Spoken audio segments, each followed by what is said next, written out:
अरब के जजीरे में एक घुसपैठिया मुल्क है ना, 1948 से पहले वो था नहीं, आ गया तो कब्जा करते करते एक मुल्क बन गया।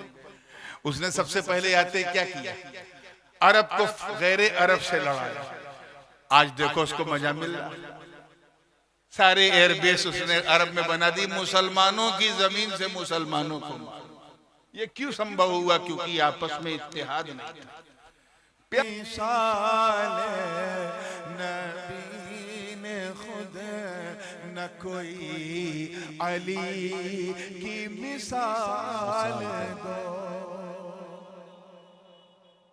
याद रखिएगा, सारी दुनिया खुदा से अली को मांगती है, ए अल्लाह मुझे दरे मुर्तजा दे दे। मगर जो अली का मस्त होता है, अली का मलंग होता है, वो खुदा से अली को नहीं मांगता, वो अली से खुदा को मांगता है। सुभान अल्लाह। तो बिल्कुल उसी रंग में देखिएगा, हजरत अली की कई कुनियत है। अबू तुराब भी है, अबुल हसन भी है। मैंने अबुल हसन से फायदा उठाया है, तवज्जो चाहूंगा कि मैं वो बुल हसन का मलंग हूँ, मैं वो बुल हसन का मलंग हूँ, है वजीफा जिसका अली अली। मैं वो बुल हसन का मलंग हूँ, है वजीफा जिसका अली अली। मैं खुदा को आप से मांग लूं, मैं खुदा को आप से मांग लूं। मुझे ऐसा दस्ते सवाल दो, मैं अली तुम्हारा गुलाम हूँ, मुझे दश्ते गम से निकाल दो। और ये शेर बतौर खास, जो लोग शेरो सुखन का ज़ौक़ रखते हैं वो जानते हैं कि इस कलाम में जो काफिया है वो अलिफ लाम है, मिसाल दो, निकाल दो, उछाल दो। और जो इस कलाम की रदीफ है वो दो है, और दो का मतलब आप जानते हैं, दो यानी देना, टू गिव। लेकिन एक दो और है जो एक और तीन के बीच में आता है, उसे भी हम क्या कहते हैं? दो कहते हैं। तो उस दो पे तवज्जो रखिएगा और ये शेर देखिएगा। हुजूर की हदीस को जहन में रखिए, सरकार फरमाते हैं ना मदीनतुल इल्मी व अलीयुन बाबुहा, I am a town of knowledge and Ali is the door of that town. मैं इल्म का शहर हूं, अली उसका बाब है, दरवाजा है। शेर पसंद आ जाए तो दुआ दीजिएगा, मैं अली तुम्हारा गुलाम हूँ, मुझे दश्ते गम से निकाल दो। तैयार है ना आप लोग? बिल्कुल जी लगा के सुनिएगा कि वो है शहर जिसके अली है बाप, वो है शहर जिसके अली है बाप, वो है इल्म जिसकी अली किताब, वो है शहर जिसके अली है बाप, वो है इल्म जिसकी अली किताब, वो है मुस्तफा, ये है मुर्तजा, वो है मुस्तफा, ये है मुर्तजा। गोया एक रंग के हाल दो, वो है मुस्तफा, ये है मुर्तजा। गोया के रंग के हाल दो। रंग एक ही है लेकिन हाल दो है, एक नबियों का सुल्तान है, दूसरा वलियों का सुल्तान है। गोया के रंग के हाल दो। अच्छा बताओ, ये दो समझ में आ गया ना? तो इसी को जहन में रखें और इस पूरे कलाम का सबसे कीमती शेर नजर कर रहा हूं, पूरी तवज्जो के साथ देखें। ये भी हदीस है, हुजूर ने फरमाया इन्नल हसन वल हुसैन सय्यदा शबाबी अहलिल जन्नह, बेशक हसन हुसैन जन्नती नौजवानों के सरदार। सरदार। ये हदीस सुनी है ना? बोलो भाई। कि 12 बजे के बाद आप लोग बोलते नहीं, ऐसा मैंने सुना, ये सही है? हाँ, बोलते हैं ना? तो भैया बहुत लोग बोल चुके, बोलते आ रहे हैं, 14 से सुनते आ रहे हैं। अब इतना बोलो कि बोलने वालों की बोलती बंद हो जाए। अभी तो ईरान ने सिर्फ ट्रेलर दिखाया है, पूरी फिल्म तो बाकी है। तवज्जो चाहूंगा, जिंदगी के साथ ये शेर पसंद आ जाए तो दुआ दीजिएगा कि मैं अली तुम्हारा गुलाम हूँ, मुझे दश्त गम से निकाल दो।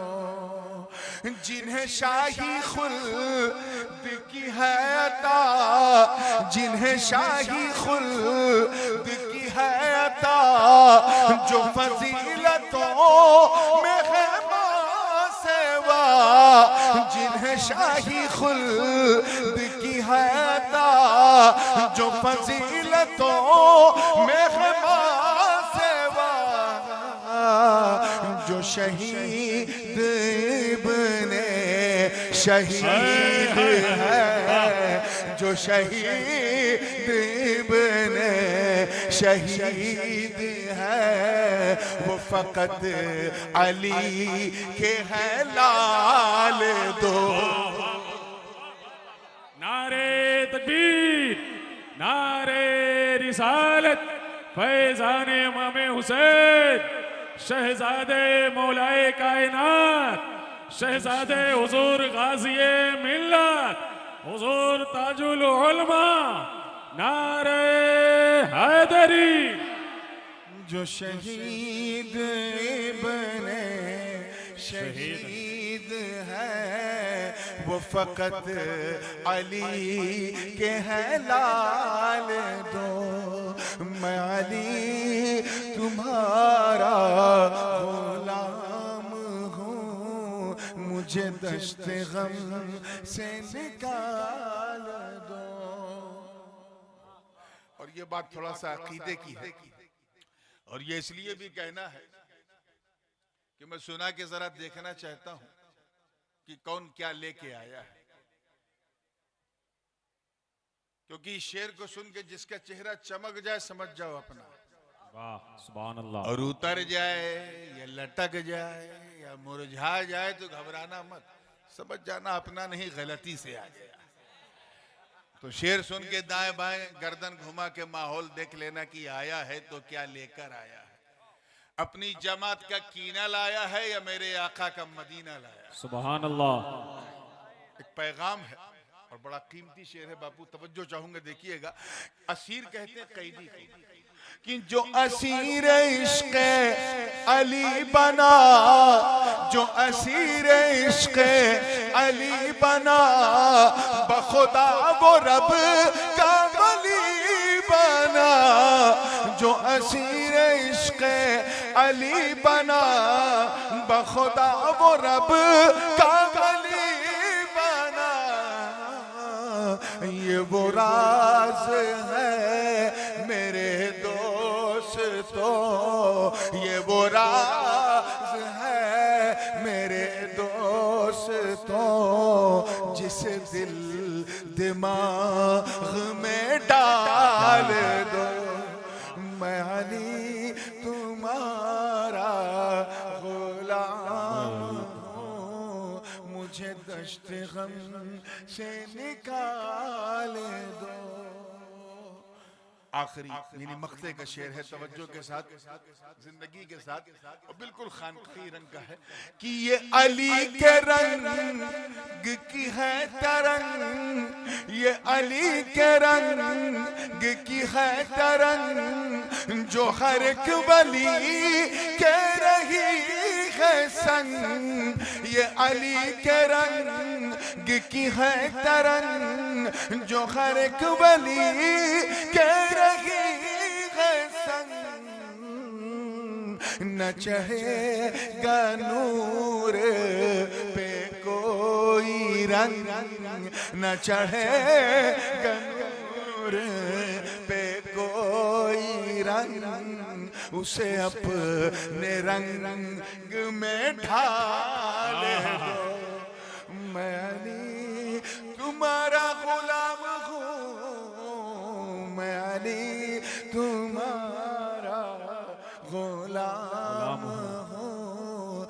मुझे दश्त गम से निकाल दो। ठंडक तो नहीं लग रही है? सुभान अल्लाह। तो पूरी गर्मी के साथ दुरूद पाक पढ़ने अल्लाहुम्मा सल्ली अल्लाहुम्मा सल्ली अला सैयदना जद्दिल हसन वल हुसैन व अला आलि सैयदना जद्दिल हसन वल हुसैन सल्लल्लाहु सलातु व सलामन अलैका या रसूलल्लाह सल्लल्लाहु अलैहि वसल्लम। विदाउट एनी फर्दर डिले, अगर किसी ताखीर के, क्योंकि मैं जानता हूं कि हमारा जलसा आज भारतीय रेल की तरह अपने निर्धारित समय से थोड़ा विलंब चल रहा है, तो मैं समय को मेकअप करूंगा, आप बातों को पिकअप कीजिएगा। और अगर ये सिलसिला रहा तो इंशाअल्लाह रात ढलती जाएगी, बात चलती जाएगी। घर जा रहे हैं क्या? अभी खाली हाथ मिलेंगे तो यही तो होगा ना। माशाअल्लाह। मुस्कुरा के फ्रेश हुए हैं तो एक मर्तबा फिर जी लगा के दरूद पाक अल्लाहुम्मा सल्ली अला सय्यिदना सल्लल्लाहु अलैहि नबी उम्मी वालिही सल्लल्लाहु अलैहि वसल्लम सलातुन व सलामुन अलैका या रसूलल्लाह सल्लल्लाहु अलैहि वसल्लम। मैंने कुरान मुकद्दस की एक आयत करीम और उसके एक हिस्से की तिलावत का शरफ हासिल किया। अगर आपने गौर से तर्जुमा सुन लिया और समझ लिया तो मुझे पूरा यकीन है कि किसी तर्जमानी की जरूरत नहीं पड़ेगी। अल्लाह की मेहरबानी होगी तो रात चाहे जितनी बुढ़िया हो, समझने में आसानी है। एक चटपटी बात कहूं, इजाजत है? यहां तो बड़ी चटपटी बात सुनते हैं, मैं एक कई सुन लो कि जब आपको समझने में आसानी होगी तो उन लोगों को बहकाने में बड़ी परेशानी होगी। अरे भैया आप तो मुस्कुराई दो, माशाअल्लाह। अल्लाह ये मुस्कान आपके चेहरों पे सलामत रखे। आमीन आमीन। और वैसे भी जब सुन्नी मुस्कुराता है तो बदअकीदा जरा घबराता है। तर्जुमा सुनो, रब ताला का इरशाद है, वअतसिमू बिहब्लिल्लाहि जमीअन वला तफर्रक़ू। अल्लाह की रस्सी को सब मिल के थामे रहो, मजबूती से थामे रहो। वला तफर्रक़ू, और ग्रुप में न बनो। सब मिल के अल्लाह की रस्सी थामे रहो। क्या थामे रहो? मिलजुल के थामे रहो। उलमा जानते हैं कि एहतिसाम का सिला जब बा आता है तो सिर्फ थामना या पकड़ना मुराद नहीं होता, बल्कि इतनी ताकत से पकड़ो कि अगर कोई छोड़ाना चाहे तो कांधा उखड़ जाए लेकिन रस्सी न छूटे। वला तफर्रक़ू, और गुटबंदी मत करो, फिरका बंदी मत करो। वैसे भी इस्लाम में किसी बंदी की कोई गुंजाइश नहीं। इस्लाम में न चकबंदी है, न गुटबंदी है, न फिरका बंदी है, न नसबंदी है, न देवबंदी है। हाँ, नक्शबंदी है। और वो इसलिए क्योंकि ये सीना से कीना निकाल के मदीना नक्श कर देता है। वाह वाह वाह वाह वाह वाह। सब मिलजुल के एक साथ एक ही लड़ी में पिरो कर अल्लाह की रस्सी को थामे रहो। न लड़ो न लड़ाओ। वज़कुरू निअमतल्लाहि अलैकुम। पूरी तवज्जो से सुनिएगा, ये 2-4 मिनट बड़ा क्रूशल है, पूरे ध्यान से सुनना है। उसके बाद अगर मुंडी ऐसे लटक भी जाएगी तो मुझे कोई तकलीफ नहीं होगी, क्योंकि फिर गर्दन सीधी करना मुझे आता है। ये 2-4 मिनट बड़ा क्रूशल है। अल्लाह की उस वज़कुरू निअमतल्लाहि अलैकुम, और याद करो अल्लाह की उस नेमत को जो उसने तुम सब पर की है। नेमतों का आलम यह है दोस्तों कि इतनी नेमत अल्लाह की हम पर है कि बचपन से लेके 55 तक हम पहुंच जाएं, गिनती पूरी नहीं कर पाएंगे। क्या क्या, बल्कि मेरा दावा है कि 55 से लेके कब्रिस्तान के मदफन तक चले जाओ, गिनती पूरी नहीं होगी। ये तो खुद मेरे रब का दावा है, व इन तउद्दू निअमतल्लाहि ला तुहसूहा। If you start to count the big favor of Allah Almighty, you can never ever count. नस्लें गुजर जाएंगी लेकिन गिनती पूरी नहीं होगी क्या क्या नेमतें अल्लाह की। लेकिन यहाँ एक खास नेमत का जिक्र है, तवज्जो। वज़कुरू निअमतल्लाह, याद करो उस नेमत को जो उसने तुम सब पर की। या अल्लाह किस नेमत को? आवाज़ आई इद कुंतुम आदा, उस नेमत को कि जब तुम सब एक दूसरे के दुश्मन थे, शत्रु थे। You were enemy of each other.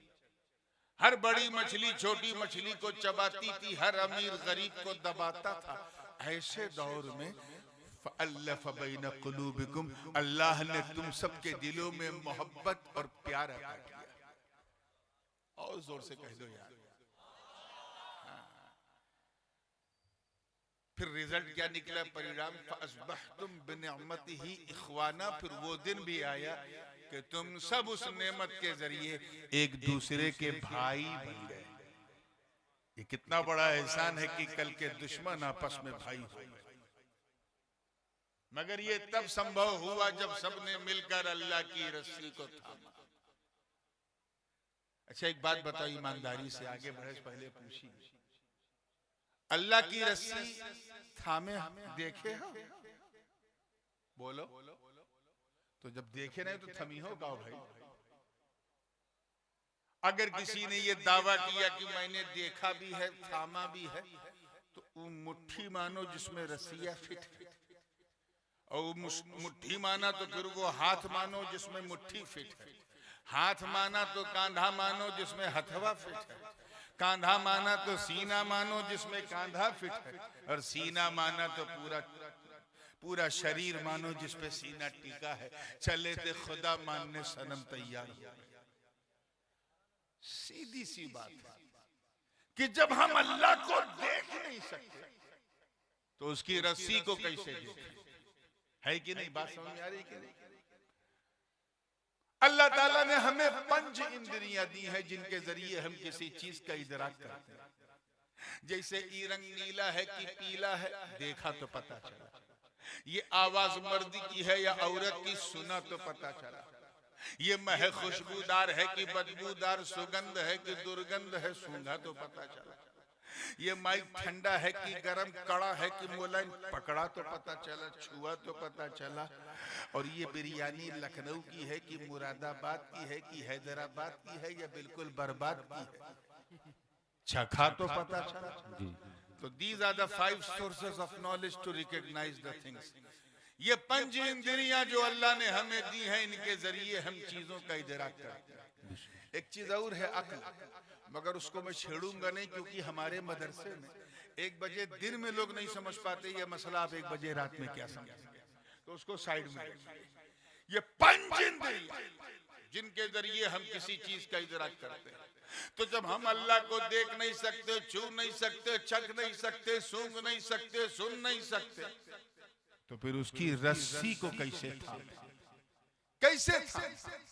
किस तरह थामे? हमें तो अल्लाह दिखता नहीं। चलो बारगाह रिसालत में पूछें कि अल्लाह की रस्सी कौन है।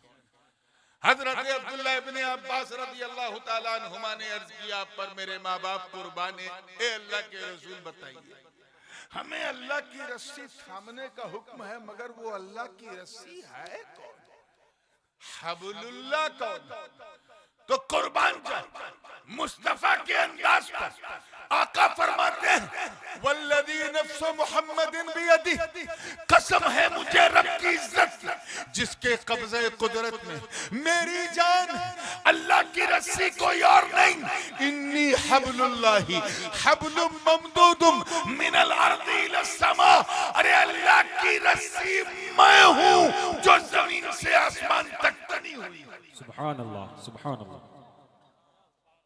सरकार ने क्या फरमाया? अल्लाह की रस्सी, जोर से बोलो, I am the rope of Allah, मैं हूं।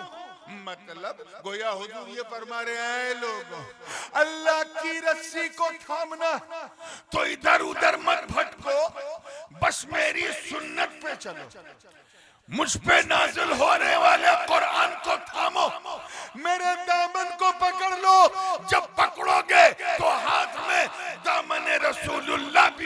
हब्लुल्लाह भी होगा। सुभान अल्लाह, सुभान अल्लाह। इसको आप यूं भी समझ सकते हैं, थोड़ा मैं चाहता हूं कि और गहराई में कि ये दावा जो है इसकी दलील क्या है। हम सब इस दुनिया में किस लिए आए? एक उद्देश्य है, एक टारगेट है, और वो ये है कि अल्लाह को राजी करे। क्या करे? जोर से बोलो, है ना? बस कुछ ऐसा करे कि अल्लाह ताला राजी हो जाए, और उसी लिए हम हर वो काम करते हैं जो अल्लाह को पसंद है। एक साहब ने सोचा कि मैं नूरानी मियाँ को राजी करूं, हालांकि मैं आपको यकीन दिलाऊं कि मैं इस लायक बिल्कुल नहीं हूं कि मुझे राजी किया जाए, लेकिन मेरा मुरीद था, अकीदतमंद था, उसके मन में आया कि नूरानी मियाँ को राजी करूं। ऐसा करता हूं, बेहतरीन खाना पका के खिला, हजरत खुश हो जाएंगे, राजी हो जाएंगे, दुआ दे देंगे। मैं उसके घर पहुंचा, क्या दस्तरखान लगाया उसने। चिकन भी है, मटन भी है, कोरमा भी है, शावरमा भी है, इटालियन भी है, टर्किश भी है, बिरयानी भी है। अब उधर बिरयानी, इधर नूरानी। देखा तो हो गई परेशानी। ऐसा नहीं कि खाना अच्छा नहीं था, एक्स्ट्राऑर्डिनरी डिलीशियस, अति स्वादिष्ट व्यंजन, मगर मुझे मजा नहीं आया खाने में। क्यों? क्योंकि खाना मेरी पसंद के मुताबिक नहीं था। मुझे पसंद है सादी रोटी, सादा चावल, सादी दाल, सादी सब्जी, यानी खाना जितना सादा हो दुआ उतनी ज्यादा। और चिकन मटन तर फ्राई ड्राई ब्राई से बनाए हुए था तो खा तो लिया, लेकिन मजा नहीं आया, क्योंकि खाना मेरी पसंद के मुताबिक। जोर से बोलो। अब जुमला यही देता हूं, अगर पसंद आ जाए तो दुआ देना बिला तशवीश। जिस तरह मेहमान को राजी करने के लिए मेहमान की पसंद जानना जरूरी है, ऐसे ही रहमान को राजी करने के लिए रहमान की पसंद जानना जरूरी है। सुभान अल्लाह, सुभान अल्लाह। अब मेरी पसंद तो आप आसानी से जान सकते हो। आओ मुझसे पूछ लो कि हजरत कल मेरे घर में आपकी दावत है, आप क्या खाएंगे? मैं खटाखट बता दूं, सादा सादा सादा सादा बना देना, मैं खुश हो जाऊंगा। प्रॉब्लम यह है कि हम अल्लाह की पसंद को कैसे जाने? क्यों? क्योंकि न हम अल्लाह को देख सकते हैं, न छू सकते हैं, न चख सकते हैं, न सूंघ सकते हैं। ये पांचों इंद्रियों से उसका इदराक नहीं कर सकते, हवा से खमसा से उसे पहचान नहीं सकते। हम अल्लाह को देख नहीं सकते तो उसकी पसंद कैसे जाने? वो अनंत है, हमारा अंत है, वो असीमित है, हम सीमित है, वो निराकार है, हमारा आकार है। वो बनाने वाला, हम बनने वाले, वो खिलाने वाला, हम खाने वाले, वो पिलाने वाला, हम पीने वाले। हम उसकी पसंद कैसे जाने? है ना मसला? फंसा कि नहीं? यही मसला मुरीद के साथ था कि खाना तो मेरी पसंद का बनाना चाहता है, मगर मसला ये था कि उसके पास न मेरा मोबाइल नंबर, न मुझसे राबता, न कोई कांटेक्ट। क्या करे? कैसे मुझे राजी करे?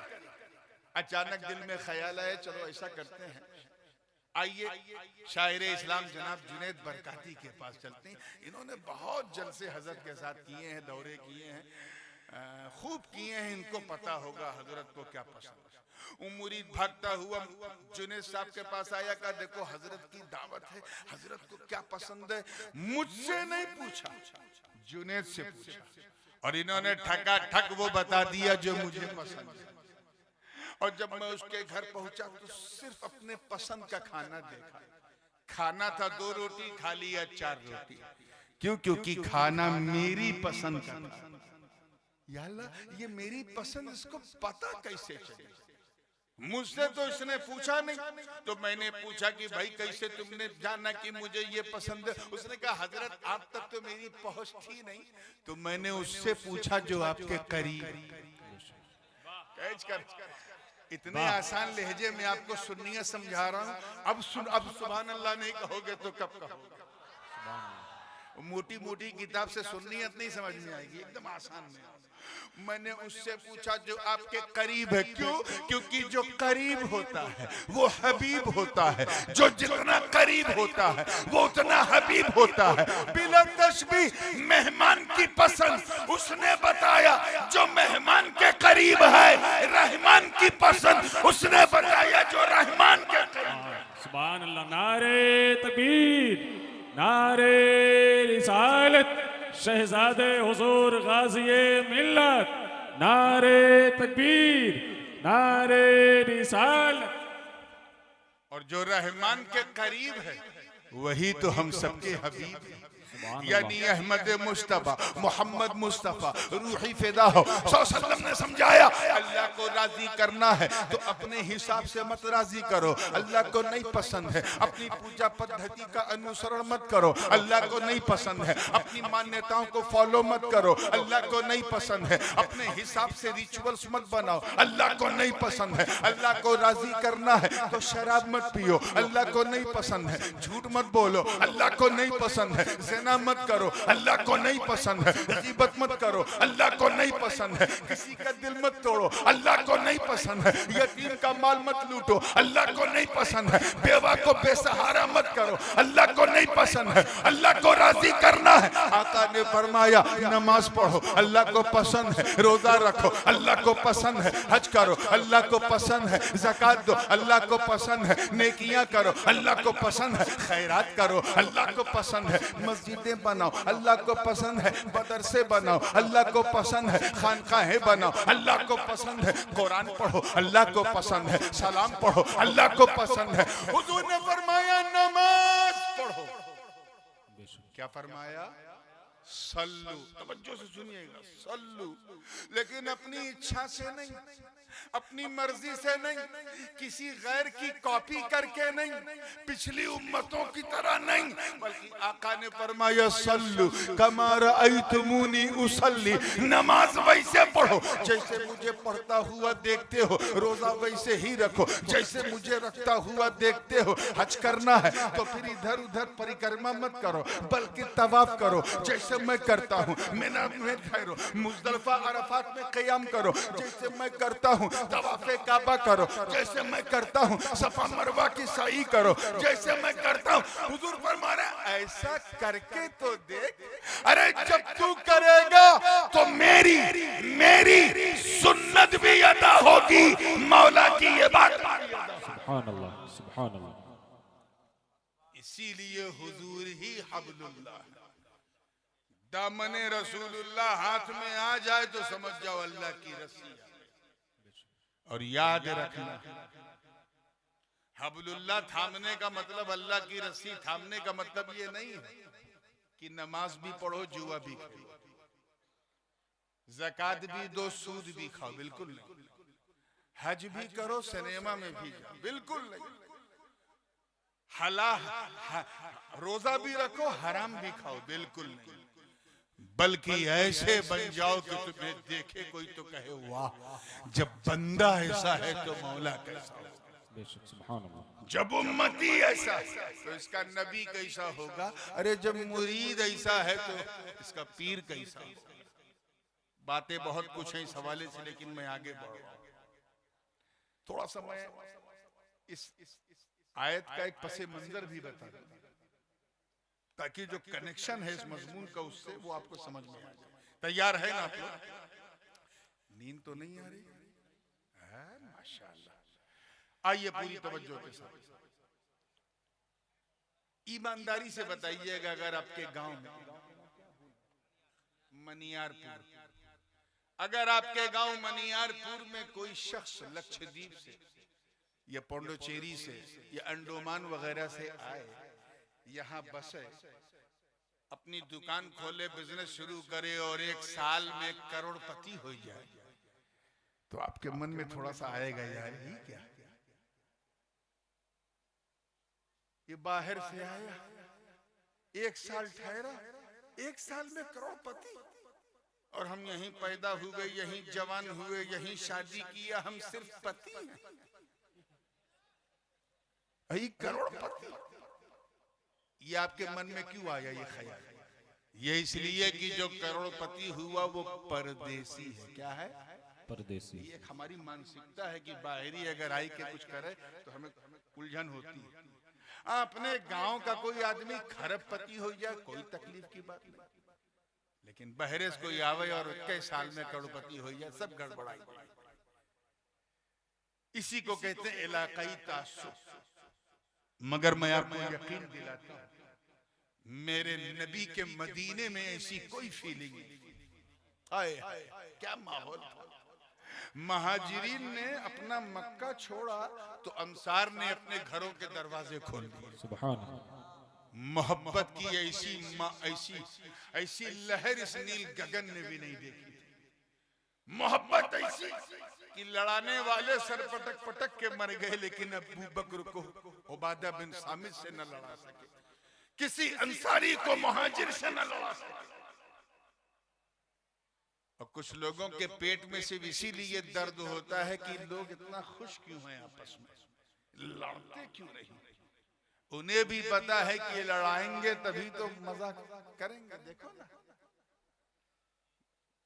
अरब के जजीरे में एक घुसपैठिया मुल्क है ना, 1948 से पहले वो था नहीं, आ गया तो कब्जा करते करते एक मुल्क बन गया। उसने सबसे पहले आते क्या किया, अरब को गैर अरब से लड़ाया। आज देखो उसको मजा मिल रहा, सारे एयरबेस उसने अरब में बना दी, मुसलमानों की जमीन से मुसलमानों को। ये क्यों संभव हुआ? क्योंकि आपस में इत्तेहाद नहीं था, प्यार नहीं था। मगर मेरे आका के मदीने का तो ये आलम था कि जब तक किसी का साथी खा ना ले खुद वो खाना नहीं खाता। अब मदीने के कुछ मुनाफिकीन को तकलीफ हुई कि यार इन्हें लड़ाएं कैसे, क्योंकि जब तक लड़ाएंगे नहीं हम बिरयानी खाएंगे नहीं। डिवाइड एंड रूल कैसे करें? उनके साथ कुछ मदीने के बनी कुरैजा और बनी कैनका के कुछ यहूदी भी शामिल हो गए। यार कुछ कंस्पिरेसी करो, षड्यंत्र रचो, इन्हें आपस में लड़ाओ। उन्होंने अपना तीर आजमाया। मगर आका के मदीने की शान देखो, इधर देखिए, आका के मदीने की शान देखो। वो अपना जोर आजमाते रहे। मुस्तफा जाने रहमत के शहर का आलम यह था कि सहाबी तो सहाबी, मदीने के किसी आराबी पर भी कोई असर नहीं। उन्होंने अपने तरकश के तीर चले। आका ने फरमाया अच्छा तू लड़ाना चाहता, ठीक है तू अपना जोर आजमा, मैं अपना जोर आजमा। तो तीर आजमा हम जिगर आजमा। सरकार ने एक जलसा किया। क्या किया? जोर से बोलो। जलसा। वहीं से तो सुन्नियों ने जलसा लिया। और ये इतना मशहूर जलसा कि इसका जिक्र बुखारी में भी, मुस्लिम में भी, तिरमिजी में भी, इब्ने माजा में भी, अबू दाऊद में भी, हदीस नाम की अक्सर किताबों में। एक जलसा किया, मुआखात का जलसा, भाईचारे का जलसा। कौन सा जलसा? भाईचारे का जलसा। भाईचारे का जलसा किया, सबको इकट्ठा किया। दूसरे दिन ग़ज़वा तबूक के लिए निकलना था तो मौला अली से कहा, ऐ अली तुम्हें जलसे में आने की जरूरत नहीं, मैंने मदीना तुम्हारे हवाले कर दिया। अब आप जरा देखो कि ग़ज़वा तबूक पे जाना, अली को रोक दिया। अंदर सारे सहाबा जमा, हुजूर ने तकरीर की। करते करते फरमाया है लोगों, हमारे दुश्मन तुम्हें आपस में लड़ाना चाहते हैं। आज तुम सब मेरे सामने शपथ लो, एक दूसरे को गले मिला के अपना भाई बना लो, ना कोई गिला रखो ना कोई शिकवा रखो। हर सहाबी ने दूसरे को गले लगाकर अपना भाई बनाया। मेरा विजदान कहता है कि उस वक्त जन्नती हूरें भी चिलमने खुल्द हटा हटा कर देखकर रुखसारे बिलाल की बलाएं ले रही होंगी, जब सिद्दीक़ अकबर ने गले लगा के अपना भाई बनाया हो। सब एक दूसरे को गले लगा के अपना भाई बना रहे। मौला अली उस महफिल में नहीं थे, रो रहे थे। एक सहाबी ने उन्हें रोता हुआ देखा तो बारगाह रिसालत में हाजिर हुए, अर्ज किया हुजूर इन्ना अलियन यबकी। तवज्जो रहे, अली रो रहे। क्या फरमाया? अच्छा क्यों रो रहे? आज का मुरीद होता तो अपने पीर साहब को क्यों के जवाब में बड़ा लंबा जवाब देता, शायद इसलिए रो रहे हैं, शायद इसलिए रो रहे हैं, इतना शायद लगा देता कि हालत खराब है। मगर सहाबी थे कितने सच्चे होते थे, जितना देखते थे उतना ही बोलते थे। कहा हुजूर आप ही बुला के पूछ लें क्यों रो रहे हैं। कहा बुलाओ अली को। ऐ मनियारपुर के गयूर मुसलमानों, अज़मत शान हैदरी कौन नहीं जानता। वो अली जिनकी उंगली की एक हरकत से बाबे खैबर उखड़ के छटक जाए। जब नबी ने अली को बुलाया तो अली थरथराते कपकपाते लर्जीदा होठों के साथ बारगाह रिसालत में हाजिर हुए। सरकार ने फरमाया मालक या अखी, क्या हुआ तुझे, लिमादा तबकी, क्यों रो रहे हो। तो अली ने अर्ज किया हुजूर मैं इसलिए रो रहा हूँ कि आपने इस बज़्म में मुझे नहीं बुलाया, सबको बुलाया, गले मिलवाया, एक दूसरे का भाई बनाया। काश मैं भी आता, किसी को गले लगाता, अपना भाई बनाता। आपने इस लायक नहीं समझा, इसलिए मैं रो रहा हूं। इतना कहना था, आका मिंबर पे बैठे थे, खड़े हो गए, फरमाते हैं सुन अली सुन, मैंने सबको बुलाया, गले मिलवाया, भाई भाई बनवाया, तुझे नहीं बुलाया क्यों। बकई तो कले नफसी, मैंने तुझे अपने लिए बचाए रखा। तवज्जो चाहूंगा, और एक रवायत में है अखर तो कले नफसी, मैंने अपने लिए लेट किया ताकि मैं तुझे बाद में बुलाऊं, अपने गले से लगाऊं, अपना भाई बनाऊं, इसीलिए अब तक न बुलाया। ऐ अली सुन, इन लोगों को तो मैंने इस जमीन के ऊपर, इस नील गगन के नीचे एक दूसरे का भाई बनाया, मगर तू तो मेरा ऐसा भाई है कि अंताखी फिद दुनिया वल आखिरा, तू यहाँ भी मेरा भाई, वहाँ भी मेरा भाई। नारे तकबीर, नारे रिसालत, फैज़ाने मौलाए कायनात, नारे तकबीर, नारे रिसालत। आगे हुजूर फरमाते हैं अली रो मत, तू यही सोच रहा है ना कि मैं तुझे तबूक नहीं ले जा रहा हूँ, रो मत, मैंने अपनी उम्मत को तेरे हवाले किया। कैच कर लो यार इस बूढ़ी रात में, तो मजा आ जाए। पूरी उम्मत को तुम्हारे हवाले किया। सुन अंत मिन्नी बिमंजिलत हारून मिन मूसा गैर इन्नहु ला नबिय्य मिन बादी। ऐ अली तू मेरे नजदीक ऐसा ही है जैसे हारून मूसा के नजदीक। बस फर्क ये है कि हारून नबी थे और मेरे बाद कोई नबी। आप सोचो स्टेटस क्या है। ऐ अली तू मेरे नजदीक ऐसे ही है जैसे मूसा के नजदीक हारून। वो भी दोनों कजन ब्रदर्स, ये भी दोनों कजन ब्रदर्स। वो दोनों नबी थे, यहाँ एक नबी है एक वली है। ये मिसाल हुजूर ने क्यों दी, वाकया जानते हैं क्या हुआ था। हजरत मूसा ने ख्वाहिश की, अब हमारे सुहेल बापू चले गए, इस मजमून की फरमाइश उन्होंने की थी, पता नहीं कहाँ उन्होंने सुना, उन्हें बड़ा अच्छा लगा, रतलाम का जिक्र कर रहे थे, मैं उधर ही आ रहा हूं, तैयार है ना आप लोग। हजरत मूसा ने ख्वाहिश की, ए अल्लाह मैं तुझे देखना चाहता, रब्बी अरीनी अंजुर इलैक, I want to see you. आवाज आई लन तरानी, नहीं देखो, हरगिज हरगिज नहीं देखो। हाँ अगर देखना है तो जलवे नूर को कोहे तूर पे आके देखो, तूर पहाड़ पे आना और अच्छा खासा दिन लेके आना, मैं तुम्हें किताबे हिदायत भी दूंगा, फिर उसकी रोशनी में अपनी उम्मत की इस्लाह करें। हजरत मूसा अपने कम्युनिटी में, अपने संप्रदाय में आए, अपने भाई हारून से कहा देख मैं कोहे तूर पे जा रहा हूं 40 दिन के लिए, 40 दिन के लिए। ये लोग भी तो ले जाते हैं, सोच के जाया करो 40 दिन। ये 40वां हमने यहीं से लिया। याद रखना 40 दिन बुरा नहीं होता, बुरी जगहें होती हैं, स्थान।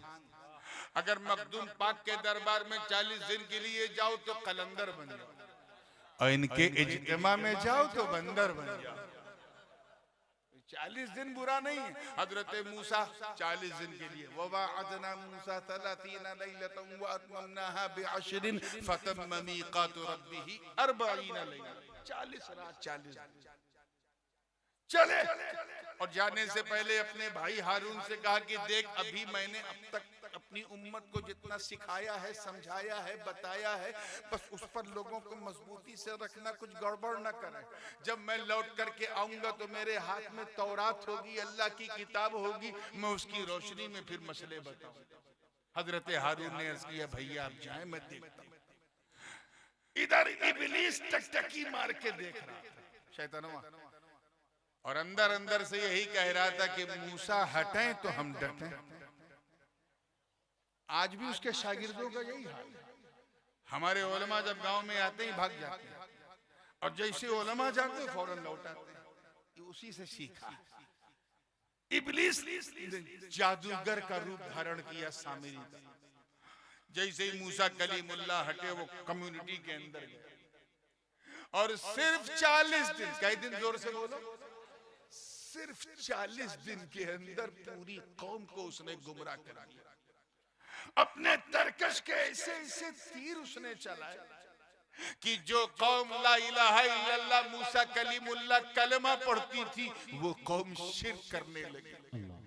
शिर्क, और किसे पूजने लगी। माहौल अच्छा होता तो मैं बता देता। शिर्क करने लगी, इतना बड़ा गुनाह। हजरत हारून बार बार समझाते थे, टोकते थे, लेकिन उम्मत नहीं मानती थी, और शिर्क पर शिर्क, कुफ्र पे कुफ्र करके काफिर और मुशरिक हो गए।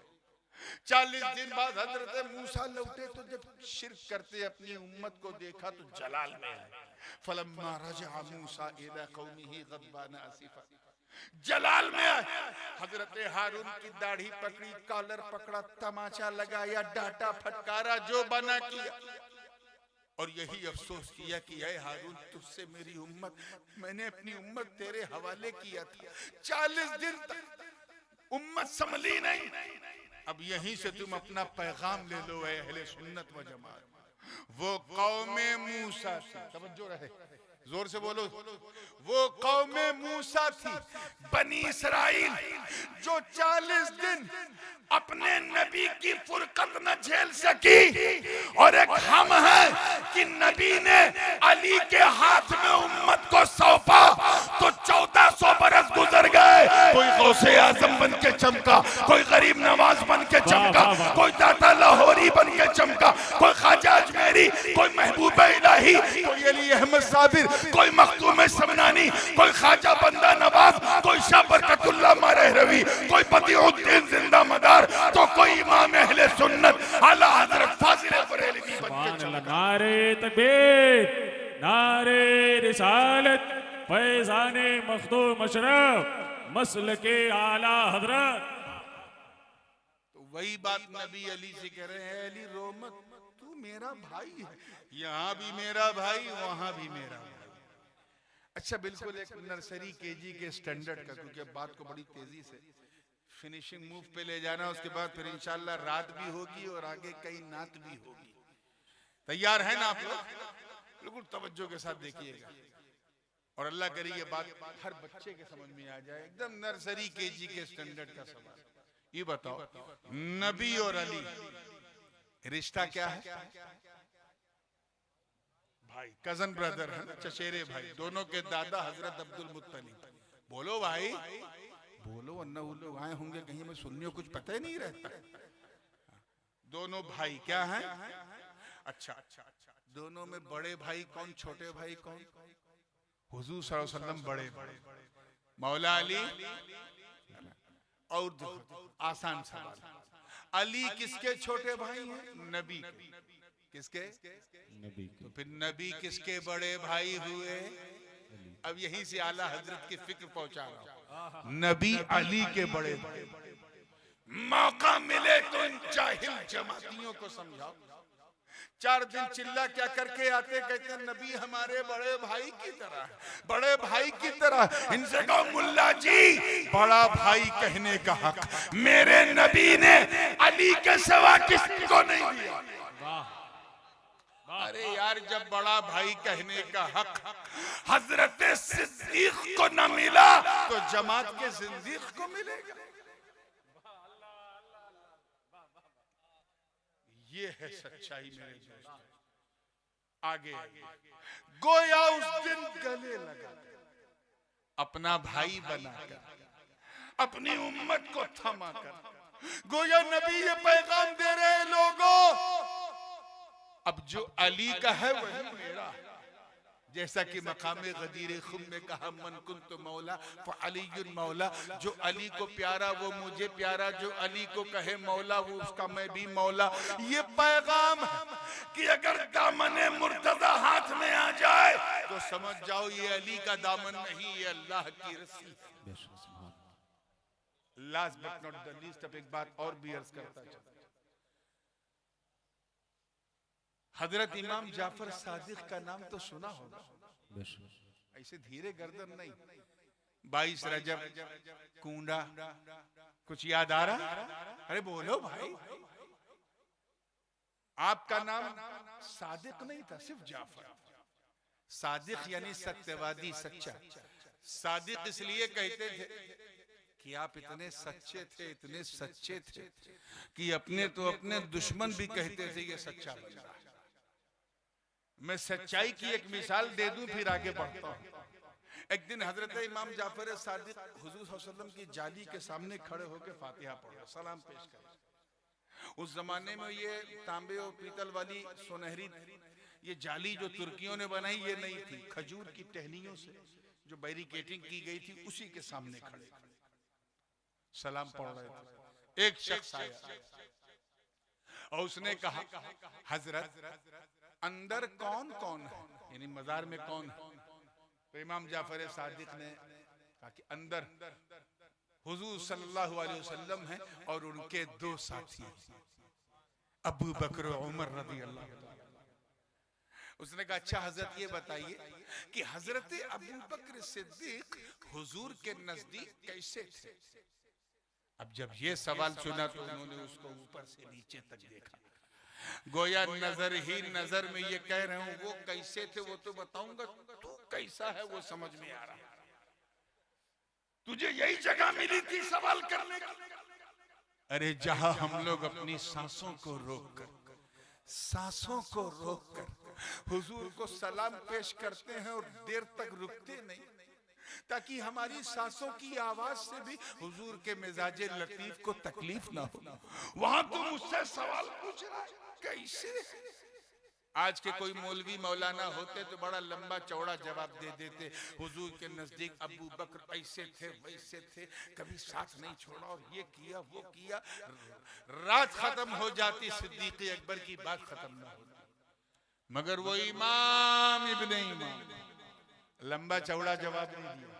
तवज्जो चाहूंगा, का यही पूछ रहा है ना कैसे थे अबू बकर हुजूर के नजदीक कैसे थे? का जाली की तरफ देख ऐसे थे, कैच करो यार जैसे दिख रहे हैं ऐसे थे, यानी कभी साथ ही नहीं छोड़ा, ऐसे थे कि सफर में नबी के साथ, हजर में नबी के साथ, खलवत में नबी के साथ, जलवत में नबी के साथ, मक्के में नबी के साथ, मदीने में नबी के साथ, बदर में नबी के साथ, ओहद में नबी के साथ, खैबर में नबी के साथ, खंदक में नबी के साथ, मक्के में नबी के साथ, हिजरत में नबी के साथ, मदीने में नबी के साथ, भूख में नबी के साथ, प्यास में नबी के साथ, धूप में नबी के साथ, छांव में नबी के साथ, घर में नबी के साथ, बाजार में नबी के साथ। अरे ऐसा साथ कि जब तक जमीन पर थे नबी के साथ, आज गुंबद खतरा के नीचे लेटे हैं तो नबी के साथ। सुभान अल्लाह, सुभान अल्लाह, सुभान। वो इमाम जाफर सादिक, उनसे किसी ने पूछा हजरत ये अल्लाह की रस्सी कौन है? वो सहाबा उनकी किस्मत पे मेरे माँ बाप कुर्बान, उन्होंने तो रसूल का दामन डायरेक्ट थाम लिया। हम क्या करें? अल्लाह की रस्सी कौन? इत्तेफाक से जुमेरात का दिन था तो हजरत इमाम जाफर सादिक ने फरमाया कल जुमा है, तेरे सवाल का जवाब मैं अपने नाना जान अलैहिस्सलाम के मिंबर से दूंगा। जुमा का दिन है, पूरी मस्जिद नबवी खचाखच भरी है। इमाम जाफर सादिक मिंबर पे चढ़े, खुतबा शुरू किया। पहले रत्ती हम्द बयान की, फिर अपने नाना जान के फजाइल बयान किए, फिर कुछ मसाइल बयान किए। बयान करते करते फरमाया, या माशर अल मदीना सअल साइल अन हब्लिल्लाह फअक़ूलु लकुम या माशर अल मुमिनीन वल्लज़ी नफ्सु जाफर बियदिही नहनु हब्लुल्लाह हब्लुम ममदूदुम मिनल अर्दि इला समा हत्ता यरदा इंद हौदिल कौसर। एक पूछने वाले ने पूछा है कि अल्लाह की रस्सी कौन है? ऐ मदीने वालों, गवाह हो जाओ, रब की इज्जत की कसम, जिसके कब्ज़े कुदरत में हमारी जान है, अल्लाह की रस्सी कोई और नहीं, हम लोग अल्लाह की रस्सी है जो जमीन से आसमान तक तनी हुई है। अगर इस रस्सी को देखना है तो हौज़े कौसर पे आना, ये रस्सी होगी और हौज होगा, यानी हम होंगे। गोया इमाम जाफर सादिक फरमा रहे कि आका हसन का दामन थामे रहो, अल्लाह की रस्सी है। इमाम हुसैन का दामन थामे रहो, अल्लाह की रस्सी है। इमाम मोहम्मद बाकिर का दामन थामे रहो, अल्लाह की रस्सी है। इमाम जाफर सादिक का दामन थामे रहो, अल्लाह की रस्सी है। इमाम मूसा काजिम का दामन थामे रहो, अल्लाह की रस्सी है। इमाम अली इब्ने मूसा रजा का दामन थामे रहो, अल्लाह की रस्सी है। इमाम जव्वाद का दामन थामे रहो, अल्लाह की रस्सी है। इमाम हादी का दामन थामे रहो, अल्लाह की रस्सी है। इमाम हसन अल अस्करी का दामन थामे रहो, अल्लाह की रस्सी है। ऐ कादिरियों, घबराओ मत, गौसे आजम का दामन थामे रहो, अल्लाह की रस्सी है। और ऐ भारत के गरीब चिश्तियों, रो मत, ख्वाजा मोइनुद्दीन का दामन थामे रहो। अल्लाह की रस्सी है। मतलब साफ, गोया ये पैगाम दिया जा रहा है कि अगर कुछ ना दिखे तो फातिमा ज़ादों का, सैयदों का, शहजादों का दामन थामे रहो, अल्लाह की रस्सी है। अरे थामने वालों ने थाम थाम कर कैसी कैसी मंजिलें हासिल की। हजरत बायज़ीद बुस्तामी ने थामा तो सुल्तानुल मशाइख बन गए। जुनैद बगदादी ने थामा तो सैयदुत ताइफा बन गए। थामने वाले मंजिलें तय करते रहे। हमारे रजा, हम सबके रजा, मेरे रजा, तेरे रजा ने जब थामा तो 10 साल के लिए नहीं, 100 साल के लिए नहीं, सारे जीवन के लिए नहीं, बल्कि ऐसा थामा कि यूं अर्ज किया कि या रसूल अल्लाह, दो जहां में खादिमे आले रसूलुल्लाह कर, हजरत आले रसूल मुक्तदा के वास्ते। आमीन आमीन आमीन। बात समझ में आ रही है ना? और जब रात के अंधेरे में नींद इतनी गालिब आ जाए कि जिस बात पर नारा लगना चाहिए उस पर आमीन कहा जाए तो तकरीर खत्म कर देनी चाहिए। लेकिन अल्लाह की रस्सी को थाम लो। बहुत लड़ चुके मुसलमान, बहुत एक दूसरे का दिल जख्मी कर चुके, बहुत दिल शिकनी कर चुके, बहुत एक दूसरे को नीचा दिखाने की कोशिश कर चुके। मिलजुल के रहो। अगर ऐसा न कर पाए तो याद रखना तुम्हारी दास्ता भी न होगी दास्तानों में। इसलिए सैयदों की गुलामी का दामन थाम कर, फिक्रे रजा को अपने सीने में बसा कर,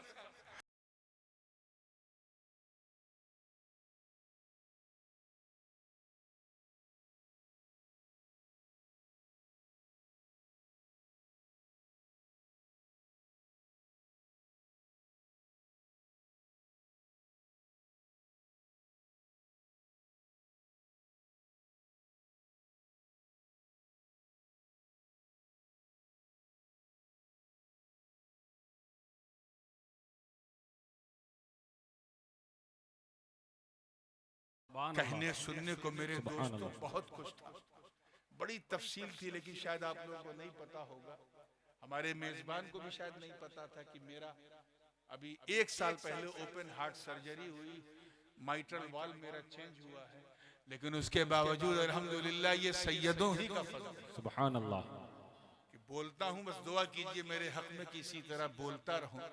मौला करीम हम सबका सुनना सुनाना सब अपने करम से कबूल फरमाए। आमीन आमीन। मिल के रहो, प्यार से रहो और मुस्तफ़ा की सुन्नत पर चलते रहो।